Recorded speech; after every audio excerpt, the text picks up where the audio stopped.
बच्चों, आज हम लोग प्लेन का सबसे सिंपल और इजीएस्ट टॉपिक करने जा रहे हैं। Angle between planes. दो प्लेन के बीच एंगल दो तरीके से पढ़ सकते हैं। पहला, जब प्लेन की वेक्टर इक्वेशन दी हुई हो तब दो प्लेन के बीच एंगल कैसा होता है, और दूसरा जब कार्टेशियन इक्वेशन दिया हुआ हो। वेक्टर इक्वेशन में प्लेन वन को पाई वन कह रही हूं। Vector r dot n one equal to d one. मैं सेकेंड प्लेन की बात कर लेती हूं। Vector r dot n two equals to d two. ये दो प्लेन हो चुका। इन दोनों प्लेन के बीच एंगल निकालना है। दो प्लेन के बीच एंगल निकालना है। इन दो प्लेन के बीच एंगल निकालना है, मतलब दोनों एन वेक्टर के बीच एंगल निकालना है। दोनों एन वेक्टर के बीच एंगल कैसे निकलेगा? n1 dot n2 cos theta की value n1 dot n2 divided by mod n1 mod n2, और यही हो गया हमारा कॉस थीटा। इसी को बोलते हैं दो वेक्टर के बीच का एंगल कैलकुलेट हो गया, इवैल्यूएट हो गया और निकल गया। अब इसमें दो स्पेशल केस बनते हैं। कौन कौन से? जब दो वेक्टर पैरेलल होगा, यानी दो प्लेन जब परपेंडिकुलर होगा और दो प्लेन जब पैरेलल होगा तो क्या करेंगे? तो केस वन मैं ले रही हूं। हमारा केस वन कहता है पैरेलल प्लेन्स।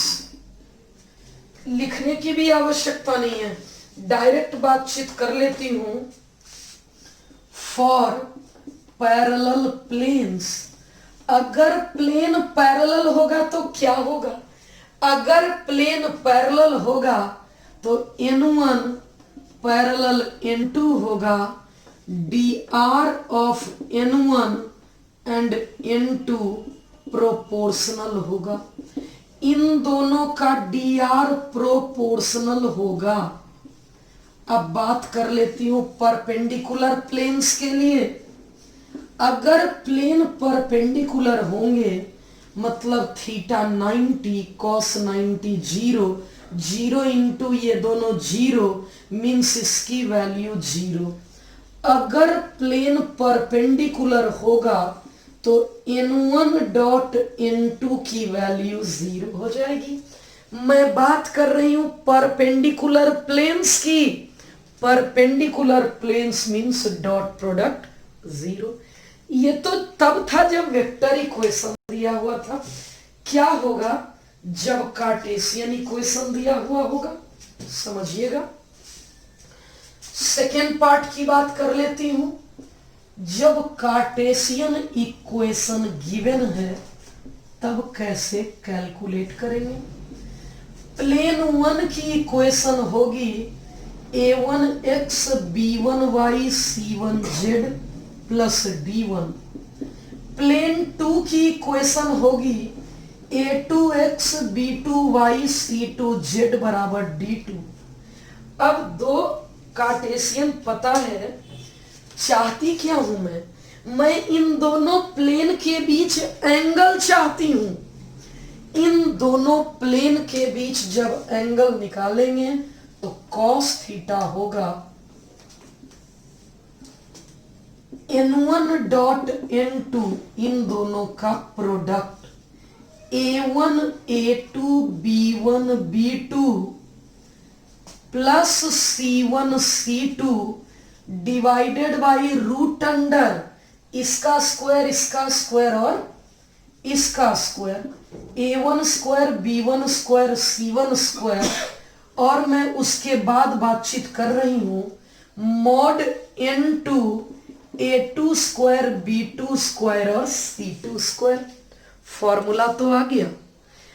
दो प्लेन के बीच एंगल से रिलेटेड फॉर्मूले आ चुके हैं। अब मैं बात कर लेती हूं फॉर पैरेलल प्लेन्स। अगर दो प्लेन पैरेलल है तो ये इन वेक्टर प्रोपोर्शनल होगा, मतलब a1 by a2 b1 by b2 equals to c1 by c2 होगा। यही तो होता है पैरेलल प्लेन्स। अगर आप बच्चे परपेंडिकुलर प्लेन्स की बात करते हैं, परपेंडिकुलर प्लेन्स में तो theta 90 cos 90 0 0 into these two 0। Ultimately perpendicular plane का मतलब a1 a2 b1 b2 c1 c2 इसकी वैल्यू 0 हो गई। क्वेश्चन में क्या पूछा जाता है? दो प्लेन के बीच एंगल बताएं। मैं अभी क्वेश्चन करवाऊंगी, जब वेक्टर इक्वेशन दिया रहेगा तब बताएं, कार्टेशियन दिया रहेगा तब बताएं। एक तीसरा पैटर्न पूछता है कि बताएं कि ये प्लेन पैरेलल है या परपेंडिकुलर है, या अगर इन दोनों में कुछ नहीं है तो इन दोनों के बीच का एंगल निकालें। अब मैं एक एक करके क्वेश्चन करवाना स्टार्ट करती हूं। पहला क्वेश्चन मैंने वेक्टर इक्वेशंस पे लिया है। वेक्टर इक्वेशन, ये प्लेन 1 ये प्लेन 2। अगर प्लेन 1 की वेक्टर इक्वेशन पाई से प्लेन को दिखाते हैं और ये प्लेन 2 की vector equation vector r dot 3i 3j 5k, यहां से मुझे n1 वेक्टर और यहां से n2 वेक्टर चाहिए। n1 वेक्टर ये चाहिए 2i 2j 3k, n2 vector मुझे ये चाहिए 3i 3j और 5k। दो इन वेक्टर के बीच एंगल का फॉर्मूला होगा n1 dot n2 mod n1 mod n2। अगर डॉट प्रोडक्ट चाहिए 2 इंटू 3 2 इंटू -3 -3 गुना 5, ये तो हो गया 2 का स्क्वायर 2 का स्क्वायर -3 का स्क्वायर।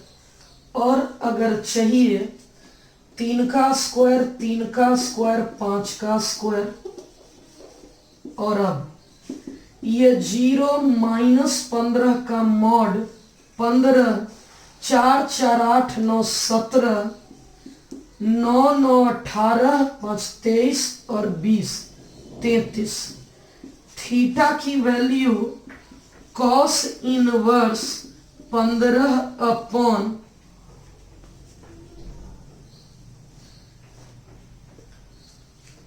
18, ये 43 है। और अल्टीमेट आंसर हमारा दो प्लेन के बीच एंगल कंप्लीटली आ चुका है। अब नेक्स्ट क्वेश्चन मैं लूंगी जहां कार्टेशियन इक्वेशन दूंगी। बहुत ही सिंपल टॉपिक है। दो सिंपल क्वेश्चन, 1-1 मिनट लगेंगे। पूछा है अगर ये दो प्लेन परपेंडिकुलर है, समझिएगा प्लेन 1 की इक्वेशन 2x 4y 3z 5 है।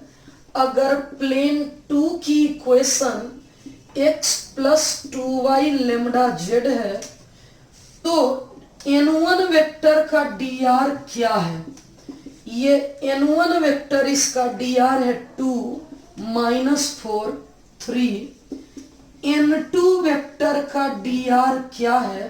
1 2 लैम्डा।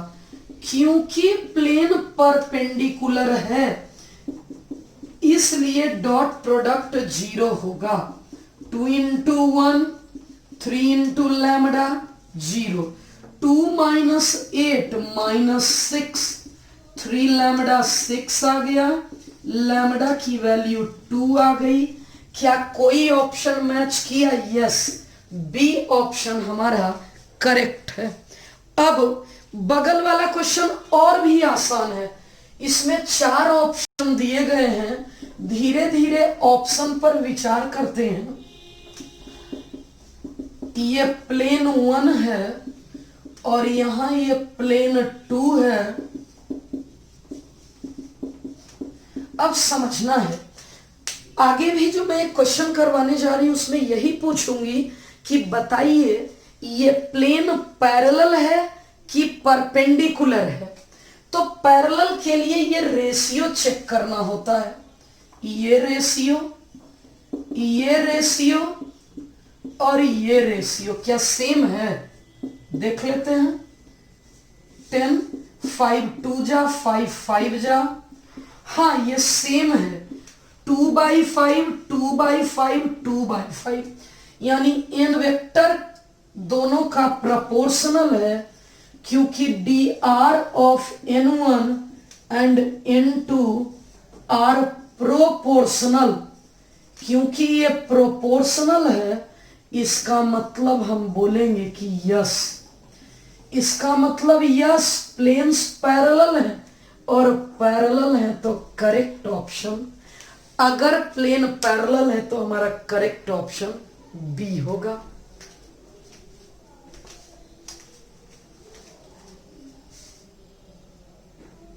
हो गया, मिटाइए। Last question on angle between planes, समझिएगा। In following cases determine whether the given planes are parallel और परपेंडिकुलर। इस टाइप के क्वेश्चन में प्रैक्टिस पर्पस के लिए दे रही हूं। एग्जाम में वही पूछे जाते हैं जो मैंने पहले करवा रखे हैं, 3 क्वेश्चन। अब कह रहा है कि ये बताओ कि प्लेन पैरेलल है या परपेंडिकुलर है, या फिर अगर दोनों में कुछ नहीं है तो एंगल निकालो। सबसे पहला काम है पैरेलल चेक करना। कैसे? मैं n1 और n2 का dr लिख लेती हूं। 2 - 1 3, n2 का dr लिख लेती हूं 2। ये तो बिल्कुल सेम आ गया, ये बिल्कुल सेम आ गया, इसलिए मैं बोलूंगी कि यस, प्लेन्स आर पैरेलल। हमारा रिजल्ट आ गया। जरा एक और क्वेश्चन की बात करते हैं। इसके बारे में बताना है प्लेन पैरेलल है या परपेंडिकुलर है। तो n1 vector 2i cap j cap 3k cap, n2 vector i cap 2j cap. Parallel तो नहीं दिख रहा है क्योंकि 2/1 1/-2 इक्वल नहीं होगा, लेकिन मैं डॉट प्रोडक्ट निकाल के देख लेती हूं। 2 × 1 1 × -2, ये 0 आ गया। इन दोनों का डॉट प्रोडक्ट 0 आ गया, इसका मतलब हमारा लाइन परपेंडिकुलर होगा। इन दोनों का डॉट प्रोडक्ट 0 आ गया, इसका मतलब प्लेन्स, ये प्लेन की बातचीत चल रही है, प्लेन परपेंडिकुलर है। मैं एक क्वेश्चन कराई पैरेलल, एक परपेंडिकुलर, इसके बारे में चेक करती हूं प्लेन पैरेलल है कि परपेंडिकुलर है। समझ लेते हैं।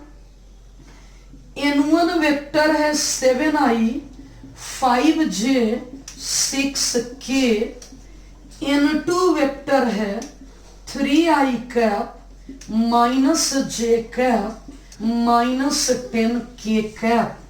क्या ये दोनों इक्वल है? ये बिल्कुल इक्वल नहीं है, इसलिए नॉट पैरेलल। पैरेलल की बात तो खत्म हो गई। अब n1 डॉट n2 करके दिखाती हूं। 7 × 3 5 × -1 6 × -10, 21 माइनस 5, 16 माइनस 60। क्या ये नॉन जीरो आया?